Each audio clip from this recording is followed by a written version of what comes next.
再来看咱国内电商平台 PC 房，伫新北市南口的仓库昨暗火烧，将近2000平的仓库拢烧掉哦。加再是无人受伤，起火的原因搁调查。PC 房指出讲，仓库大部分拢是囤卫生纸，所以对营运无啥影响。新北市的环保局可能会建议控污法来做处罚。伫咧暗暝中火势正大，也一直清烟出来。消防队派超过200人牵水线拍火。碰到这种事情，这场大火是发生伫咧新北市南口照明的电商 PC 房所承租的仓库，随暗7点外无有警的导火，连附近的汽车行也受影响。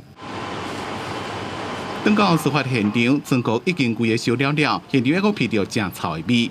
大小的面积要到2000平，现场有一寡残火还阁伫咧烧，消防人员继续伫咧戒备。污染是一定有，因为这属于深层火灾吼，所以这个因为没有开发状况下，水线没办法延伸进去，所以可能多多少会有污染的状况。那我们还是人员会在这边做持续的警戒。